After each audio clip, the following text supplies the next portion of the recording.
자, 오늘 오후 4시, 이제 7시간도 채 남지 않았습니다. 지금 시각이 9시 30분 정도 됐으니까 6시간 반 정도 남은 상황인데요. 국회의원 300명의 결정이 내란죄 피의자 윤석열 대통령의 운명을 결정하게 됩니다. 관련 내용과 정치권 이슈들 본격적으로 하나하나 짚어보도록 하겠습니다. 지금 스튜디오에 장성철 공론센터 소장 그리고 김상일 정치평론가 나와 계십니다. 어서 오십시오. 안녕하세요. 자, 먼저 방금 들어온 소식부터 좀 짚고 넘어가 보도록 하겠습니다. 한동훈 국민의힘 대표가 조금 전 국회 출근길에 기자들에게 우리 모두 대한민국과 국민만 생각해야 한다 이런 말을 했다고 하는데요. 어떤 의미로 읽히시나요? 탄핵에 찬성하는 그런 얘기로 보여집니다. 네. 지금 많은 국민들이 각종 여론조사를 통해서 그리고 거리의 시위와 집회를 통해서 윤석열 대통령 탄핵을 요구하고 있지 않습니까? 예. 그리고 한동훈 대표 스스로 계속 지속적으로 탄핵을 찬성한다, 탄핵해야 된다 그런 입장을 계속 좀 밝히고 있습니다. 그래서 저런 말들은 국민의 뜻을 우리 국민의힘이 예. 반대로 해석을 하거나 거부를 하거나 민심에 맞서는 그런 행동을 하지 말자. 오늘은 정정당당하게 국회 본회의장 투표에 들어가서 탄핵 찬성 입장을 우리가 밝히자. 표결로서 확실하게 탄핵을 시키자. 그런 강력한 의지의 표현이 아닌가라는 생각이 듭니다. 네. 혼란을 좀 정리하려는 말로 보이고요. 네. 국민의힘 당 입장에서도 어떠한 대안도 이제는 소진이 됐다. 이제는 모든 우리가 생각하는 그 대안에 대해서 다 강구를 해봤는데도 불구하고 소진이 됐기 때문에 이제는 우리가 국민만을 보고 가지 않으면 우리가 설 곳이 없다라는 메시지를 전달한 것으로 저는 들렸습니다. 네, 아무래도 지금 가장 궁금한 건 두 분 말씀처럼 국민의힘 상황입니다. 오늘 오전에 의원총회를 열어서 탄핵 반대 당론을 유지할지 또 표결에 참여할 것인지 여부를 결정할 예정이라고 하는데 어떻게 결론이 날 것으로 예상을 하시나요? 탄핵이 될 가능성이 상당히 높습니다. 왜냐하면 국민의힘 의원들 중에서 공개적으로 나는 표결에 참석을 해서 찬성표를 던지겠다라고 선언한 의원들이 대략 8분은 넘는 것 같아요. 아, 지금요? 네, 예. 현재 뭐 각종 언론 보도를 종합해 보면 그 정도는 될 것 같고요.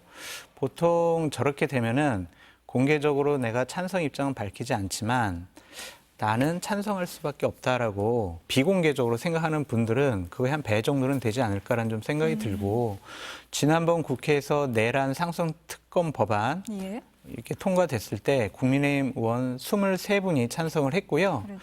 지난번 원내대표 선거 때 김태희 후보를 찍은 34분. 네. 그래서 23분 중에서 34분 사이에서 찬성표가 나오지 않을까. 그래서 30표 내외에 찬성표가 나오지 않을까. 그렇게 좀 추측과 예측을 해봅니다. 예, 어제까지 상황으로 봤을 때는 찬성하겠다 밝힌 의원이 7명이었는데 한 명이 더 늘었나요? 동아일보 보도에 의하면은 예. 이제 나는 찬성표에 던지겠다. 익명을 전제로 그렇게 이제 익명으로. 인터뷰를 한 분이 있어요. 아, 그렇군요. 그래서 총 한 8분 정도는 그 수치는 넘은 것 같다. 그런 네. 생각이 좀 듭니다. 우리 평론가님 어떻게 보십니까? 기본적으로 그 국민의힘은 일단은 반대 당론을 정하는 것. 그러나 반대 당론을 정했지만 표결에 참여할지 예. 이런 부분을 결정을 할 것으로 보입니다. 근데 반대 당론은 유지할 것 같고요. 예. 그러나 표결 참여는 막지 않을 것처럼 보입니다. 왜냐하면 아, 그래요? 어제 권성동 원내대표의 기자회견을 보면 최대한 설득해야지 그거를 어떻게 다른 방법이 없다라는 취지로 이야기를 했거든요. 예. 그래서 스스로 결단해서 표결에 참여하는 것은 막거나 징계하지 않겠다는 우회적인 의사표명을 한 것으로 보입니다. 지금 말씀하신 대로 조경태, 안철수, 김예지, 김상욱, 김재섭, 진종호, 한지아 의원은 공개적으로 예. 찬성 입장을 표명하고 있고요. 비공개적으로 찬성 입장을 언론에 확인해주는 인사도 한두 명 있다고 지금 알려지고 있습니다. 네. 그리고 여기에 지난 계엄 선언 비상계엄 해제 결의안에 참여했던 18명의 의원들 같은 경우는 이번에 그 담화와 예. 그다음에 그 속속 드러나는 어떤 그 김동연 판사에 대한 어떤 체포 대상이 됐다는 소식 이런 걸 들으면서 예. 아마도 우리가 계엄 해제에 참여한 거가 김동연 판사처럼 사적 보복의 대상이 될 수도 있겠다는 저는 불안감을 느꼈을 가능성이 상당히 존재한다고 생각합니다. 그러면 이 18명 중에 상당수가 또 표결에 참여하게 되면 찬성표를 던질 것 같아서 저는 개인적으로는 12표에서 20표 정도의 찬성표를 예상합니다만 아직 이게 이루어진 투표가 아니기 때문에 신중하게 지켜봐야 될 것으로 보입니다. 국민의힘 의원들 같은 경우에 지금까지 좀 공개적으로 찬성을 하겠다라는 것을 좀 주저하고 행동으로 옮기는 것도 좀 꺼려하는 이유가요. 예. 윤석열 대통령이 한 비상계엄 그리고 두 번의 담화 이거에 찬성하는 건 아니에요. 이거는 분명히 잘못됐다고 권성동 원내대표도 수차례 지금 얘기를 했습니다. 예.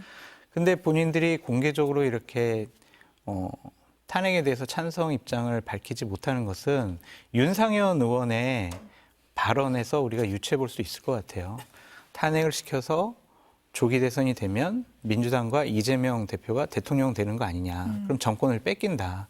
이재명 대표 좋은 일만 시켜주는 거 아니냐. 그거에 대한 두려움이 있는 것 같습니다. 근데 하지만 지난주와는 또 달라진 것이 뭐냐면 그동안 많은 분들의 증언 그리고 각종 여론조사 그리고 거리에 나온 시민들의 그러한 요구, 함성 이런 것들을 종합해 보면 이제는 이재명 대표가 대통령이 될 수도 있어 이런 네. 걱정보다는 윤석열 대통령이 느닷없이 또 어떠한 일을 벌일지 모르기 때문에 그것을 일단 좀 막아야 되겠다. 그런 생각이 점점 강해지는 것이 아니냐라는 생각이 듭니다. 네, 그 말씀하신 것처럼 지금 무엇보다 관건은 아무래도 이 자율투표 방침을 네. 세울지 여부일 것 같은데 이 부분에 대해서는 두 분 어떻게 보시나요? 글쎄요, 자유투표 방침을 권성동 원내대표가 합리적인 사람이기 때문에 세워주기를 바랍니다마는 기본적으로 지금 그 당 내에서도 약간 감정적 갈등이 좀 약간 고조되는 분위기가 있거든요. 예. 그런 상황 속에서는 본인을 지지해준 의원들의 어떤 감정적인 고조된 상황을 고려하지 않을 수 없어서 자율투표 당론으로 이렇게 끌고 가기는 좀 어려운 상황이 아닌가라는 개인적인 생각이 들고요. 예. 그렇기 때문에 어쨌든 표결 참여까지만 해준다면 들어가서 표를 찍는 사람들이 인원이 많으면 많을수록 본인이 찬성표를 던졌다고 낙인 찍히는 데서는 조금 부담이 덜어질 수 있는 상황이 아니겠습니까? 예. 그런 상황만 만들어준다고 하더라도 안정적인 가결로 갈 수 있지 않을까라는 생각에서 뭐 자율투표까지 바라지는 않고요. 지금 표결 참여 결정만 해줘도 상당히 고맙고 또 고맙겠다 이런 예. 생각이 듭니다. 그러니까 탄핵 반대 당론은 계속 유지를 할 것으로 보이고 자율투표는 해줬으면 좋겠다. 네. 예, 이런 입장이시고요. 이제 그게 별로 중요하지 않을 것 같아요. 아, 그래요? 예, 왜냐면은 대략 이제 7분 플러스 알파 이런 분들이 나는 찬성표 던지겠다라는 의사를 공개적으로 언론에 지금 밝히고 있잖아요. 그러면은 당론으로 투표 참여하지 마. 그렇더라도 그분들은 참여할 거예요. 예. 그러면은 탄핵이 통과되는 200표는 충분히 나올 수가 있기 때문에 국민의힘이 뭐 당론으로 자 우리 표결 참여하지 말자. 뭐 반대로 당론을 강요하자.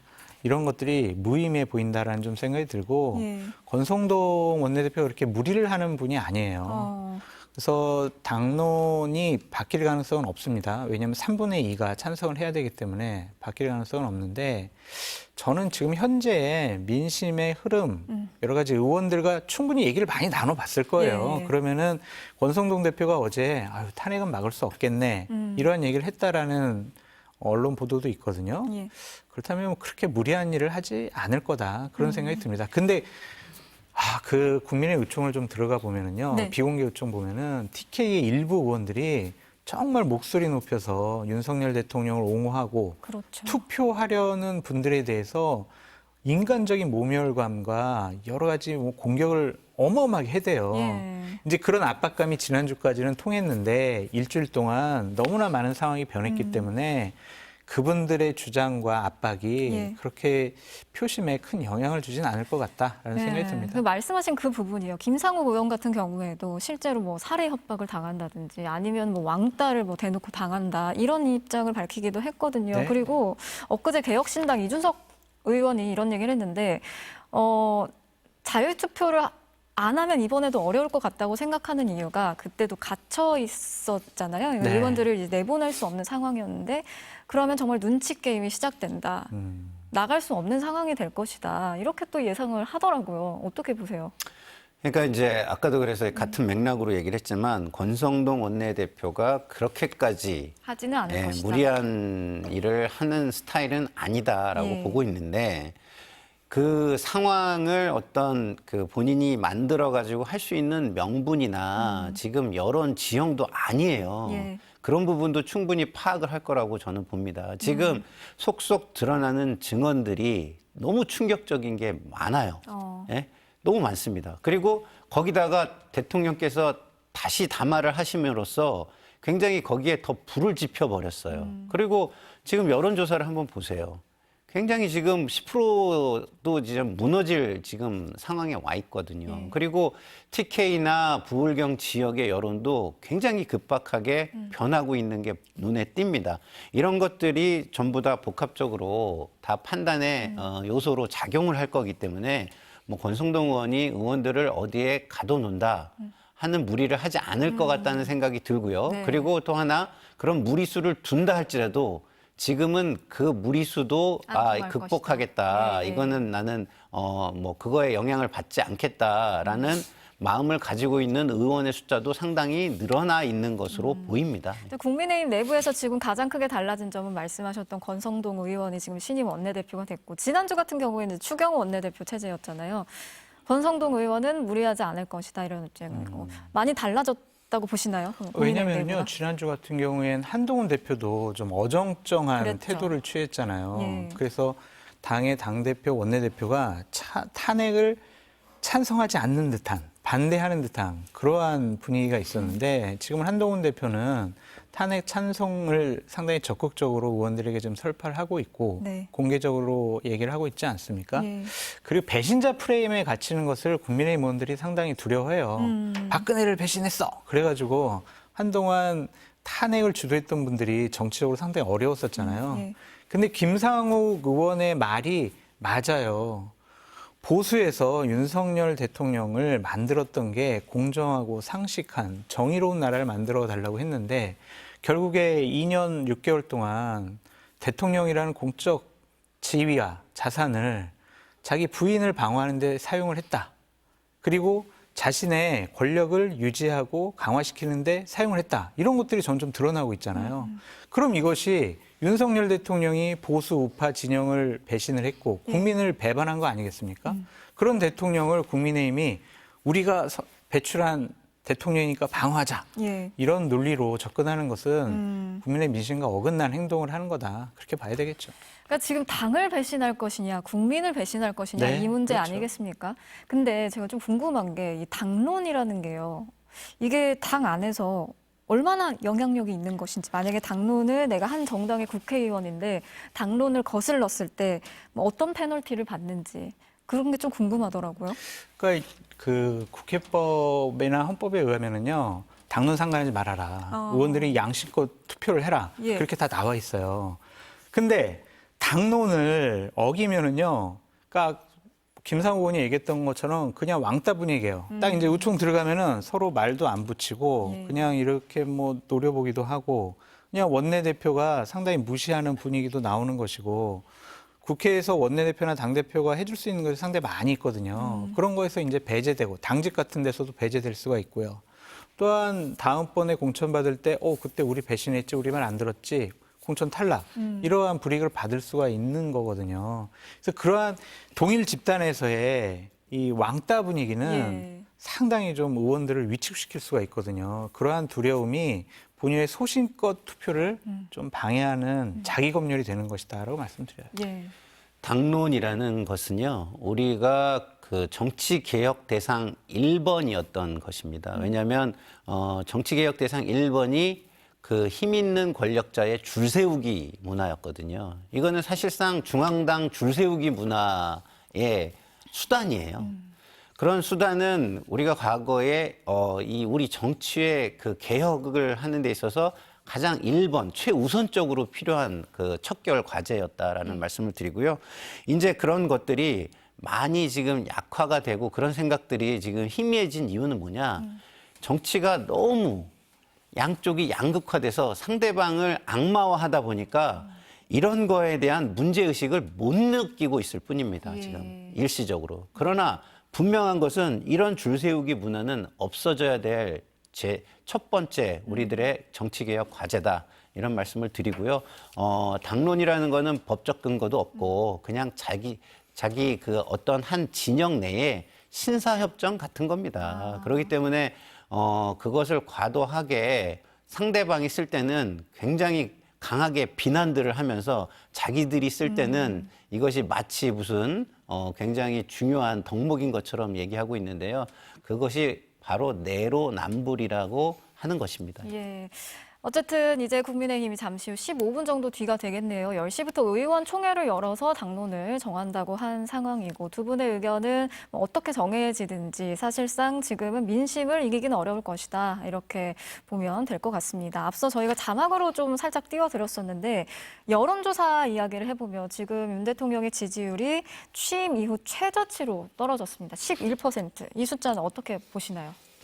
국정화 운영하는 게 불가능할 정도라고 봐야 되겠죠. 그래서 뭐 10%가 됐네, 아니면 한 자리 숫자 됐네, 이것도 별 의미가 없어 보입니다. 예. 그러니까 국민의힘을 보수파를 강력하게 지지하는 분들이 있잖아요.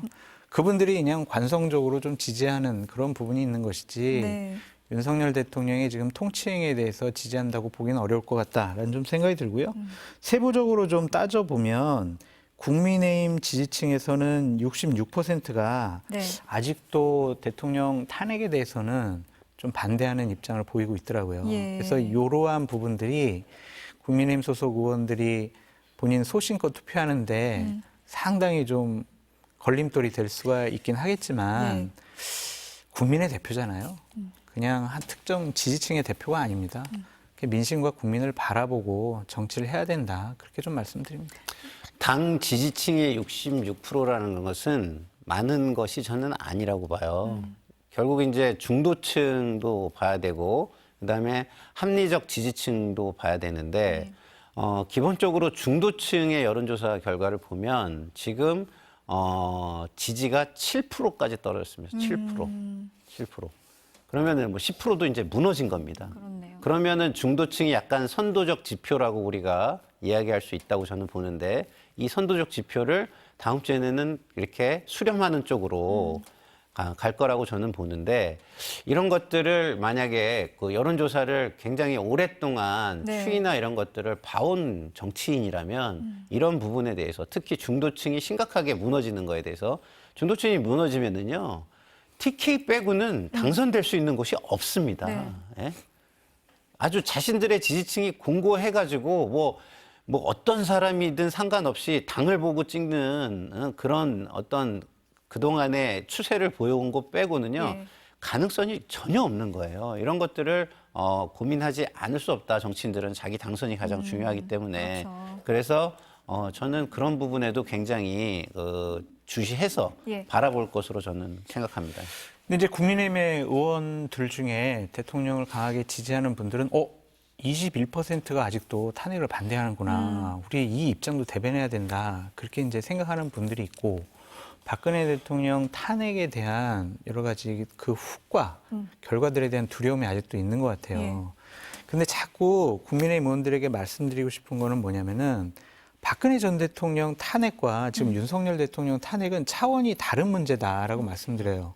그때는요, 최순실이라는 선출되지 않은 사람이 박근혜 대통령의 연설문도 써주고, 뭐 재단을 만들어서 후원을 받고, 말을 받고, 이런 창피함으로부터 탄핵이 시작이 됐거든요. 근데 하지만 윤석열 대통령 탄핵은요, 헌법을 유린하는 거예요. 그렇죠. 내란죄 혐의가 있습니다. 대통령이라는 사람이 군대를 동원해서 무장한 군인들이 총을 들고 국회 본청에 유리창을 깨고 난입을 해서 정적을 제거하려고 했던 그런 폭력적인 행위를 한 사람이에요. 그런 사람을 지키겠다? 그런 사람을 옹호하겠다? 박근혜 정권 이후에 우리 보수파가 완전히 망가졌기 때문에 이번에 대통령은 그래도 탄핵하면 안 된다?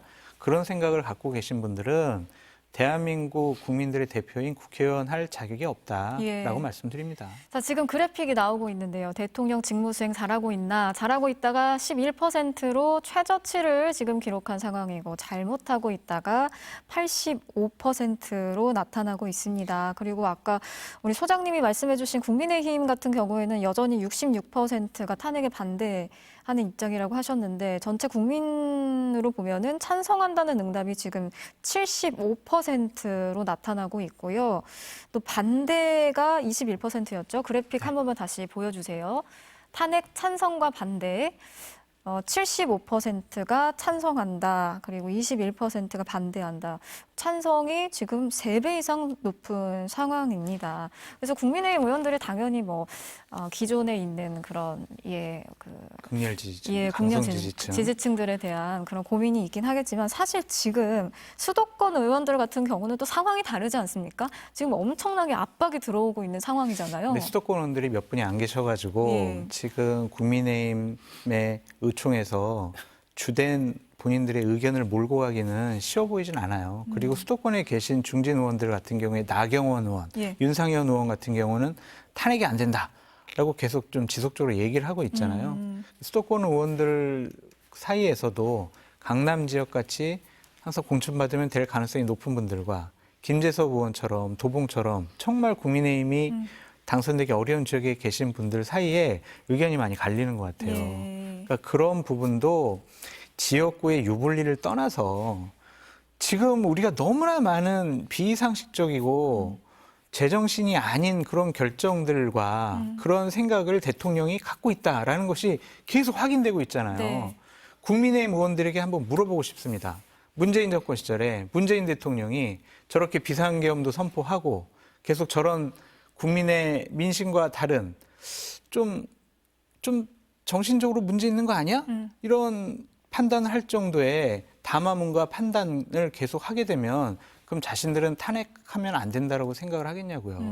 그러니까 이게 진영과 이념을 떠나서 윤석열 대통령이 저 대통령이라는 지위를 계속 갖고 있고 대통령 권한을 행사하면 느닷없이 갑자기 국민을 불안케 하는 행동과 선택을 할 수가 있기 때문에 예. 빨리 일단 대통령직의 직무 집행 정지는 예. 해야 된다. 그것이 국민의 다수의 의견이죠. 네, 지금 화면으로 보여드리고 있는 장면이 한동훈 대표의 출근길 모습인데요. 출근길에 지금 1인 시위를 하고 있는 김사공 의원에게 본인이 차고 있던 목도리를 걸어주고 가는 모습입니다.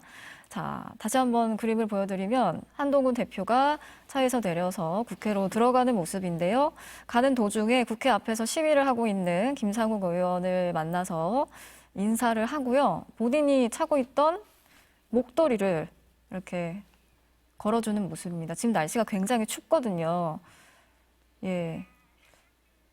자, 지금 보시는 건 이제 안철수 의원이 국민의힘 의총에 참여하기 위해서 들어가고 있는 모습이고요. 취재진이 이제 안철수 의원을 따라가면서 이야기를 듣고 있는 모습인데요. 안철수 의원 같은 경우에는 지난번에 표결에 혼자서 참여를 했었고 이제 세 분이 참여를 했지만 가장 먼저 이제 표결에 참여를 했었고 오늘도 찬성을 당연히 네. 던질 것으로 예상이 되는 상황입니다. 저희가 국민의힘 이야기를 계속 하고 있는 이유가 지금 국민의힘이 좀 최대 변수기 때문에 그렇습니다. 근데 이제 제가 그 시민들 인터뷰를 봤을 때 가장 인상적이었던 부분이 아니 선거 때마다 나 찍어달라고 투표해달라고 그렇게 애원을 하더니만 왜 본인들은 정작 헌법기관으로서 책임을 다하지 않느냐. 사실 국민들은 탄핵 찬성이든 반대든 물론 중요하긴 하지만요. 표를 던지지 않았다, 참여하지 않았다는 부분에 가장 분노를 하고 있는 것 같아요. 그런 부분에 대해서 기본적으로는 굉장히 비겁하게 보는 예. 것이죠.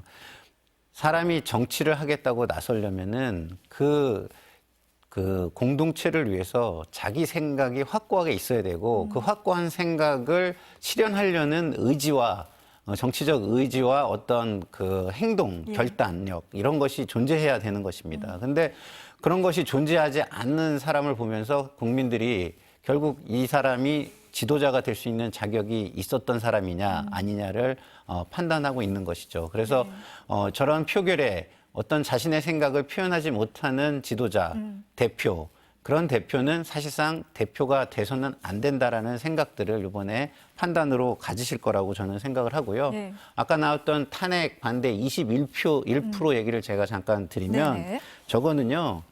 지금 지난번 박근혜 대통령 때의 탄핵에 대한 정서적, 감성적인 어떤 고려가 지금 있는 겁니다. 그러나 그 정서적, 감성적인 것은요, 조금 시간이 지나면 현실적인 판단으로 바뀝니다. 지금 그것은 왜 그러냐?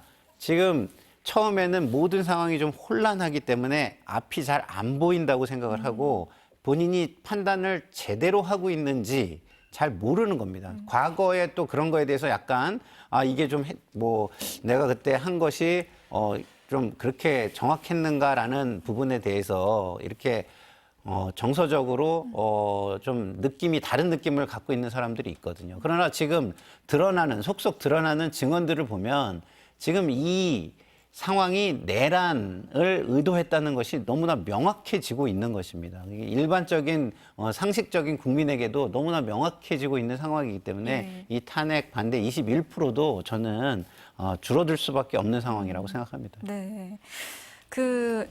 보면은 이런 이야기도 많이 나오더라고요. 이번 사태를 계기로 당장 뭐 다음에 있을 지방선거라든지 총선에서 완전히 판도가 달라질 것이다. 그러니까 예를 들면 뭐 국민의힘이 강세였던 지역, 뭐 민주당이 강세였던 지역 이런 부분에서 뭐 표심이 완전히 달라질 것이다. 이런 이야기도 많이 나오더라고요. 지금 국민의힘을 강력하게 지지하고 있는 두 개의 지역이 있죠. 대구, 경북, 부산, 경남. 부산, 경남 같은 경우에는 상당히 많이 흔들릴 수 있을 것 같아요. 예. 왜냐하면 지난번 2017년 박근혜 대통령 탄핵 이후에 대선 치르고 나서 2018년도에 지방선거 치렀거든요. 네. 그때 부산시장, 경남도지사 다 민주당이 가져갔어요.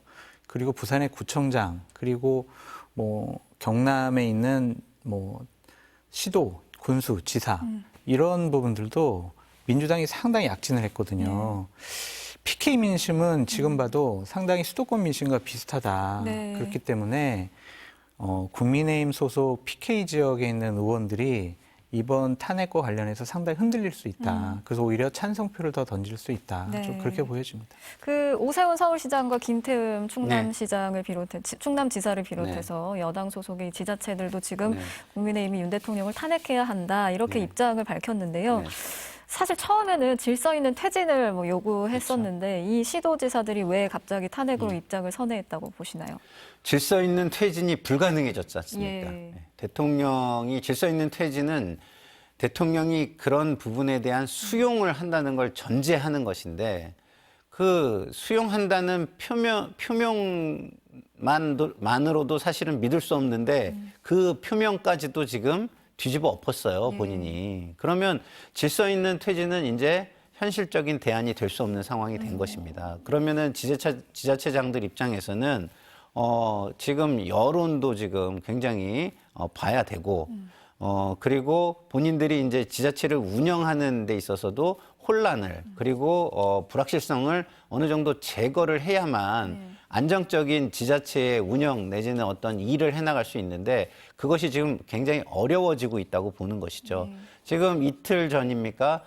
최상목 경제부총리가 신용평가기관들의 대표들을 만났습니다. 그 이유가 뭐냐? 국제적으로 그 신용평가기관이나 국제경제 주체들이 우리나라의 불확실성이 언제 제거가 될 것인지에 대해서 계속해서 질문을 해오고 있습니다. 예. 그래서 만난 거예요. 그래서 시간을 번 겁니다. 그러니까 부총리가 나서가지고 그렇게 얘기하니까 뭐 좀 예의 있게 얘기를 해주기 위해서 그랬는지 굉장히 긍정적인 얘기들을 신용평가사들이 해줬어요. 그러나 그거는 그런 액션이 그 부총리의 액션이 있기 때문에 잠깐 더 기다리겠다는 어떤 예의의 표현이지 자신들이 이 불확실성을 계속해서 기다려주지만은 않습니다. 그래서 그런 것들을 많이 느끼는 사람들이 누구냐? 대부분이 경제와 관련된 행정을 하는 사람들이에요. 네. 근데 지자체도 그런 행정이 포함이 되어 있는 겁니다. 그렇기 때문에 그런 현실들이 그 일반 국회에 있는 정치인들보다는 보다 감각적으로 피부에 와 닿는 것이라고 저는 생각해요. 예. 시도민들이 원하고 있어요. 그러니까 서울 같은 경우에 주민들의 81%가 탄핵을 찬성하고 있고요. 충청도 지역 같은 경우엔 73%가 탄핵을 찬성하고 있어요. 지역에 있는 주민들이 그렇게 원하는데 그 지역의 시장과 도지사가 아니야, 나는 탄핵에 반대해요. 이렇게 하긴 어려워요. 그렇게 반대할 수 있는 지역은 대구, 경북밖에 없습니다. 예. 그러니까 대구시장이라든지 경북도지사 같은 경우에는 아직도 그냥 탄핵은 안 된다라는 그리고 질서 있는 퇴진을 해야 된다라는 그런 얘기만 하잖아요. 지역의 민심을 반영한 시장과 도지사의 선택이 아니냐라는 생각이 듭니다. 예, 지금 국회 모습 보고 계시는데요. 10시 의원총회를 앞두고 국민의힘 의원들이 속속 입장을 하고 있는 모습입니다. 지금 나경원 의원을 비롯해서 국민의힘 의원들이 의총을 위해서 지금 결집을 하고 있는 모습이고요. 지금 이제 9시 59분이니까 10시 잠시 후면 국민의힘 의총이 시작이 될 것으로 보입니다. 앞서 질서 있는 퇴진에 대해서 이제 이야기를 하셨는데 네. 물론 지금 이제 뭐 끝난 물거품이 된 이야기이긴 그렇죠. 하지만 사실은 질서 있는 퇴진을 저희가 이런 내란 사태 이후로 네. 너무 많이 들어서 국민들이 뭐 질서 있는 뭐 내란이다, 질서 있는 증거인멸이다, 뭐 내란 힘이다 여러 가지 조롱 섞인 이야기들도 많이 나왔는데 이게 뭐 만약에 뭐 이미 지난 일이긴 하지만요, 애초에 가능한 일이라고 보시나요? 그러니까 질서 있는 퇴진이 되면 그 문화의 힘이 굉장하다고 보는 거죠. 그래서 그런 어떤 선진국들은요, 대부분이 직업 윤리에 의해서 그 사회가 작동을 합니다. 그렇기 때문에 사법적인 처리에 앞서서 뭘 하냐면 협회나 이런 데들에서 아예 제명을 해버리거나 그 직역에 발을 못 붙이게 만들어 버려요. 그게 제일 무서운 겁니다. 네. 그렇기 때문에 지금 사실은 정치인들도 정치라는 직업의 윤리가 바로 서 있다면 그게 가능하죠. 그러나 대통령의 이런 계속된 말 바꾸기와 거짓말을 본 상태에서 질서 있는 퇴진이 가능할 거라고 믿는 국민은 지금 하나도 없습니다.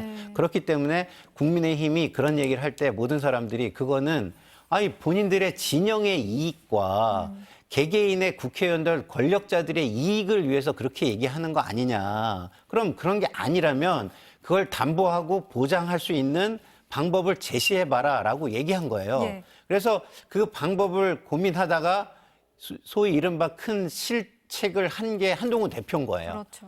그걸 어떻게 보장을 좀 해보려고 한덕수 총리와 함께 얘기를 하고 나와가지고 담화를 했는데 거기에 합법성과 정통성이 현격하게 결여가 돼 있었던 거죠. 야당조차도 동의하지 않는 그런 안이 어떻게 정통성을 가질 수 있으며 한동훈 대표가 주도하는 거에 있어서 어떻게 합법성을 가질 수 있겠습니까? 그래서 지금은 그런 시도 저런 시도를 다 해봤는데 그마저도 대통령에 의해서 말도 안 된다는 식으로 이게 내쳐지니까 지금은 질서 있는 퇴진은 사실상 이제는 모든 대안은 소진됐다라고 모두가 판단하고 있는 것 같습니다. 네. 질서 있는 퇴진은 말장난이죠. 모든 질서 있는 퇴진은요, 헌법과 법률, 제도에 기반을 해서 하는 것이 질서 있는 퇴진이에요. 그거는 헌법에 의하면은요, 탄핵밖에 없어요. 그런데 하야를 얘기를 하면서 질서 있는 퇴진을 얘기하잖아요. 하야는요, 윤석열 대통령의 선의와 결심에 의해서 결정될 수 있는 부분인데 우리가 지금 두 번의 담화를 보면 거의 내가 뭘 잘못했어. 내가 진짜 마음 먹고 비상계엄 제대로 하려고 했으면 제대로 했잖아. 내가 봐준 줄 알아? 거의 이 수준의 얘기를 하고 계시거든요. 네. 그래서 한동훈 대표가 처음부터 질서 있는 퇴진을 얘기하는 것은 좀 정치적인, 정무적인 판단이 좀 부족하지 않았느냐 그런 생각이 듭니다. 말장난이었다라고 평가를 해주셨습니다. 그러면 이 이야기가 나온 김에 한동훈 대표 이야기를 좀 더 해보면 사실 내란 사태 이후로 가장 바빴던 사람이 아닐까 싶어요. 왜냐하면 하루가 다르게 입장이 달라졌잖아요. 어제 같은 경우에는 거의 어떤 소식도 나오지 않았는데 오늘 아침에 이제 출근길에 한마디 이제 국민을 먼저 생각해야 한다 이렇게 이야기를 했습니다. 한동훈 대표 정말 스텝이 완전히 꼬인 상황인 것 같습니다. 어떻게 네. 보시나요? 그러니까 처음에 그 계엄이 선포됐을 때 한동훈 대표가 가장 먼저 결단력 있는 지도자의 모습을 보여줬었어요. 예. 그래서 여당, 야당 모두 특히 야당이 이례적으로 감사의 의사표시를 상당히 많이 했습니다. 네. 그런데 내부의 압박, 소위 말하는 친윤계와 극우 지지층의 압박을 견뎌내지 못하고 좌충우돌했죠. 예. 예? 그러니까 한마디로 얘기해서 자기의 모습을 지켜내지 못한 겁니다. 그래서 거기에서 굉장한 마이너스, 그 지도자로서 훼손됐다, 이미지가 훼손됐다 이렇게 생각이 들고요. 이제라도 뭐 저희 국민들의 입장에서는 바른 길을 가지고 있기 때문에 그나마 국민의힘에서는 네. 이 탄핵이 가결되고 나면 그나마 대국민 메시지를 얼굴 들고 낼 수 있는 몇 안 되는 정치인이 될 것이라는 생각은 듭니다. 아, 그렇게 판단하시네요. 왜냐하면 예. 가결에 처음부터 그러니까 계엄 해제에 처음부터 나섰고 예. 줄곧 반대는 해왔고 그러나 어쨌든 스텝이 꼬인 거는 진영의 이익을 지키기 위해서 국민의 의사를 앞세우지 않고 진영의 이익을 앞세운 모습을 보였다는 데서 큰 실망감을 줬지만 예. 어쨌든 그런 상황을 지나서도 탄핵에는 어쨌든 찬성하는 입장이고 그 입장 때문에 많은 국민의힘 의원들이 조금 더 뭔가 용기를 내서 내지는 압박감을 좀 완화하면서 찬성에 임할 수 있는 건 또 맞는 거거든요. 네. 그래서 뭐 야당에 비해서는 뭐 모든 면에서 떨어지겠지만 여당 내만 놓고 보면 탄핵에 지금 탄핵을 옹호하고 뭐 대통령을 비호하려는 정치인들은 국민들한테 쉽게 얼굴 들고 나와서 한마디라도 할 수 있겠습니까? 그런 거에 비교해서는 그나마 얼굴 두고 얘기할 수 있는 정치인 중에 지금 하나다 이런 생각이 듭니다. 우리 소장님은 한동훈 대표의 정치적인 미래, 거취 어떻게 위험하죠. 예상하세요? 예.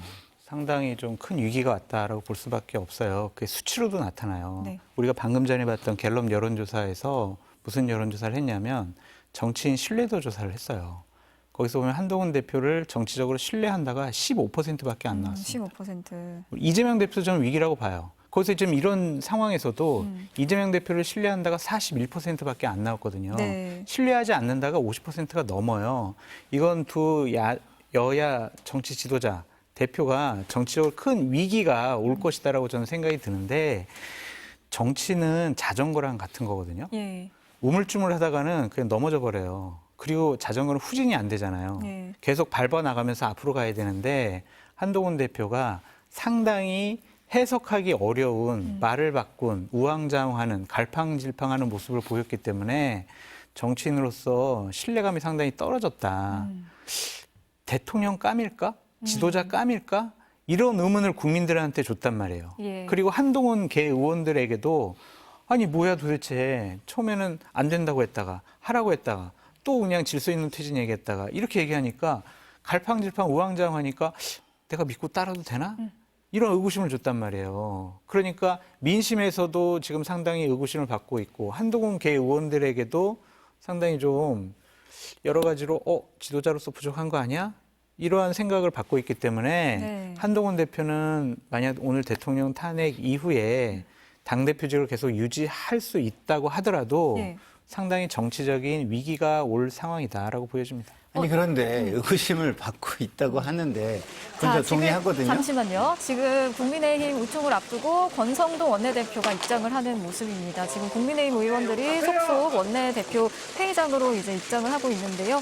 권성동 원내대표 지금 회의장으로 들어간 모습입니다. 앞서 신동욱 원내 수석 대변인도 입장을 했고요. 나경원 의원을 비롯한 원내 지도부를 비롯해서 국회의원들이 모두 입장을 하고 있는 모습입니다. 이제 10시부터 의원총회를 진행하고 있는 상황인데 어떤 당론이 나오게 될지 또 지켜보도록 하겠습니다. 네, 계속 말씀해 주시죠. 계속 얘기를 하면은요. 예. 한동훈 대표가 굉장히 실망감을 준 게 사실이에요.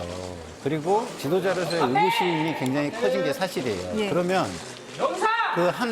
한동훈 대표 외에 정치인들 중에 한동훈 대표보다 나은 모습을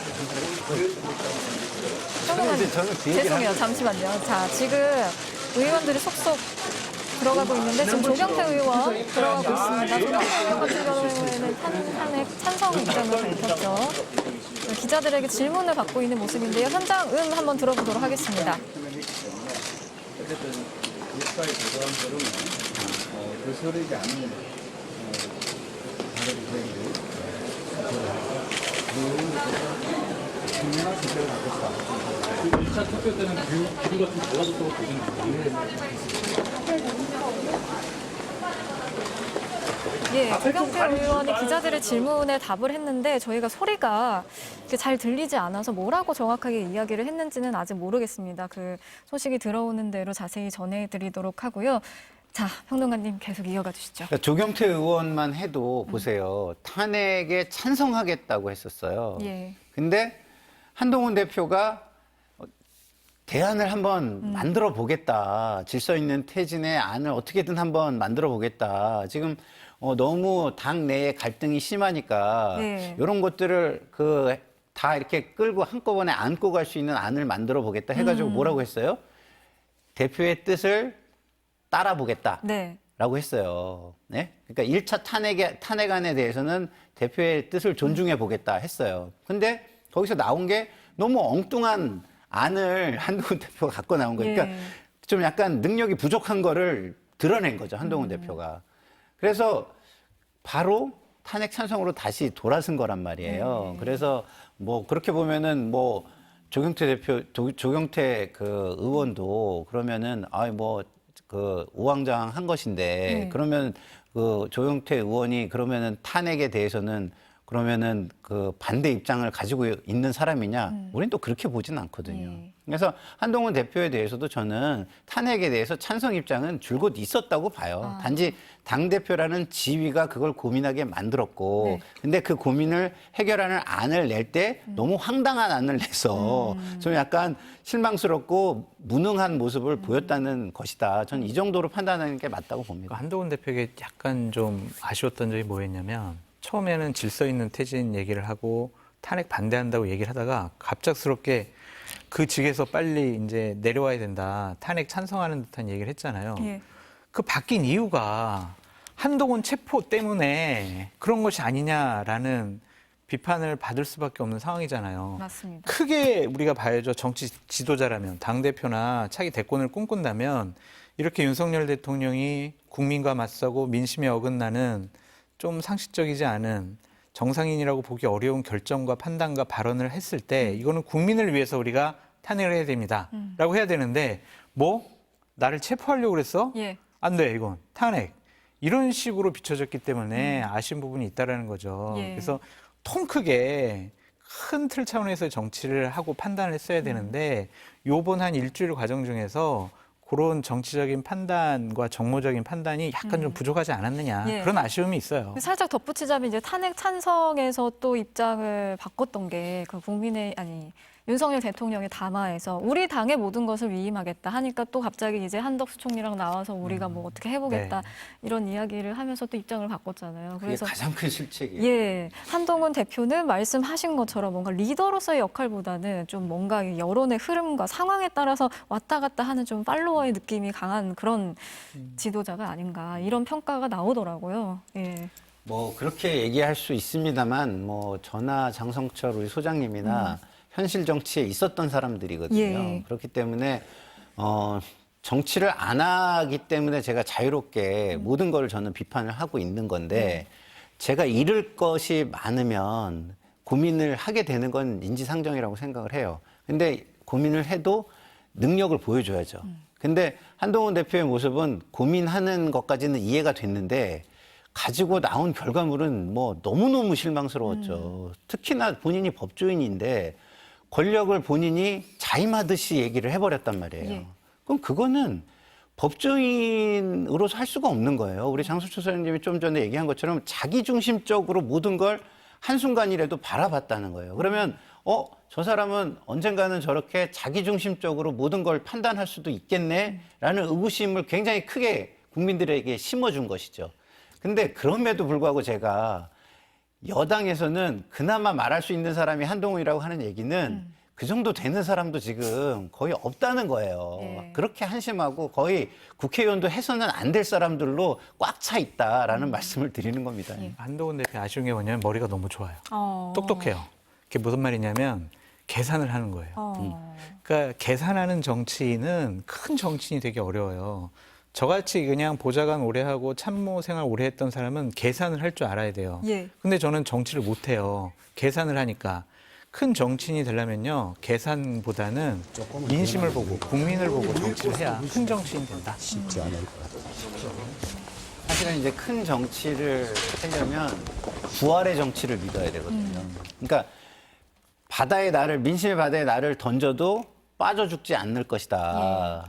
그리고 민심이 나를 다시 부력에 의해서 다시 떠올려 줬을 때 그야말로 큰 정치인으로 다시 태어날 수 있다. 이걸 믿어야 되는데 네네. 그걸 믿지 않는 사람들, 민심을 믿지 않고 나의 어떤 재능만을 생각하는 사람은 예. 큰 정치인이 못 되죠. 네, 말씀드리는 순간 지금 저희가 계속해서 이야기를 나누고 있었던 한동훈 국민의힘 대표가 지금 국회 회의장 안으로 입장을 하고 있습니다. 기자들에게는 어떠한 말도 하지 않은 채 들어가긴 했는데 앞서 출근길에 오늘은 대한민국과 국민만 생각해야 한다. 이런 말을 남겼습니다. 자, 이렇게. 아쉬워요, 저게. 저게 처음부터 예. 저런 얘기 하셨으면은 이번 기회에 와, 대통령 까미네, 지도자 까미네 그런 평가를 받았을 텐데 그러게요. 좀 아쉽습니다. 예, 어쨌든 한동훈 대표에 대한 평가도 거취와 관련해서 두 분과 좀 이야기를 나눴는데요. 자, 그러면은 잠시 국회 상황을 좀 알아보고 다시 이야기 나눠보도록 하겠습니다.